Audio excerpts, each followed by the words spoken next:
Hi friends, welcome to మల్టీమిగిల్ info. SR వెట్స్. ఇక్కడ కనిపించుతున్న దాన్ని వజ్రాయుధం అంటారు. వజ్ర అని కూడా అంటారు. వజ్ర అంటే పిడుగు, ఆయుధం అంటే ఆయుధం. దీనిని భారత పిడుగుల దేవుడు ఇంద్రదేవ్ ఉపయోగించేవారు. దీనిని పుష్పక విమానం అని అంటారు. పుష్పక విమానాన్ని ఆపరేట్ చేయడానికి ఉపయోగించిన సాంకేతికత ఎలక్ట్రోఎన్సెఫలోగ్రఫీ అంటే మెదడు తరంగాలను రికార్డ్ చేయడం ద్వారా ఆలోచన శక్తితో విమానం నిర్వహించబడుతుంది. వేల సంవత్సరాల క్రితం శ్రీ వెంకటేశ్వర స్వామి కుబేరునికి రాసిన లేఖ తిరుపతిలోని వరాహస్వామి పీఠం క్రింద ఎప్పుడు భద్రపరచబడి ఉంది. కనిపిస్తుంది కదా, ఇది వచ్చి 4వ 7వ శతాబ్దానికి చెందిన ఉండవల్లి గుహలలో ఉన్న భారతీయ రాక్ కట్ వాస్తుశిల్పానికి ఒక ఏకశిల ఉదాహరణ. అనంత పద్మనాభుడు పడుకొని ఉన్న భంగిమలోనైతే మనకి దర్శనమిస్తారు. లకమండలంలోని ప్రకాశించే శివలింగం, దీని గురించి మనం ఎంత చెప్పుకున్నా కూడా తక్కువే. అయితే ఇది గ్రాఫైట్ తో చేసిన చాలా ప్రత్యేకమైన శివలింగం. దీనిపై నీరు పోయడంపై అద్దంలా ప్రకాశిస్తుంది మరియు చుట్టుపక్కల కూడా ఎక్కువగా ప్రతిబింబిస్తుంది.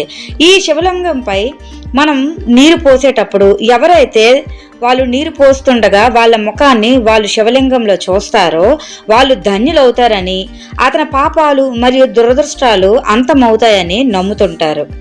ఇక్కడ మనకు కనిపిస్తుంది బాలిలో సముద్రం అడుగున 5000 సంవత్సరాల పురాతన శయనించిన విష్ణు దేవాలయం. రాముని రాజ్యం ప్రపంచమంతటా విస్తరించిందనేది మనకు తెలిసిన వాస్తవం. సుగ్రీవుడు సీతను వెతకడానికి తన సైన్యాన్ని నడిపించాడు. హిందూ ధ్వనికి సంబంధించిన భౌగోళిక సూచనల ద్వారా ప్రపంచంలోని అన్ని ప్రాంతాలకు ఈ పురాతన శయనించిన విష్ణు దేవాలయం బాలిలో దర్శనమవ్వడం మన అదృష్టంగా భావించవచ్చు కదా. మహాదేవి రోజు రోజుకి పెరుగుతుంది.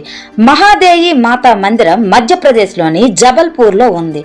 పురాతన కాలంలో ఈ అద్భుత మూర్తి పరిమాణం 5 అడుగులు. కానీ చాలా సంవత్సరాలు గడిచిన తర్వాత మూర్తి పరిమాణం సుమారు 20 అడుగుల వరకు పెరిగింది. ఇది 12వ శతాబ్దానికి చెందిన తమిళనాడులోని భగవానుడు శివునికి అంకితం చేయబడిన ఐరాటేశ్వర ఆలయం. రాళ్లతో చేసిన ఈ సంగీత స్టెప్పులే ఈ ఆలయానికి ఒక ప్రత్యేకత. అవును, ఈ దశలు వేరువేరు పాయింట్ల వద్ద నొక్కినప్పుడు 7 విభిన్న సంగీత టోన్లను ఉత్పత్తి చేస్తాయి. వీటినే సప్త స్వరాలు అంటారు. ఈ ఆలయాన్ని 12వ శతాబ్దంలో రాజరాజ చోళుడు నిర్మించాడు. ఈ ఆలయానికి యునెస్కో కూడా గుర్తించింది. రాయి నుండి సంగీతం చిన్న విషయం ఏమీ కాదు. Thanks for watching.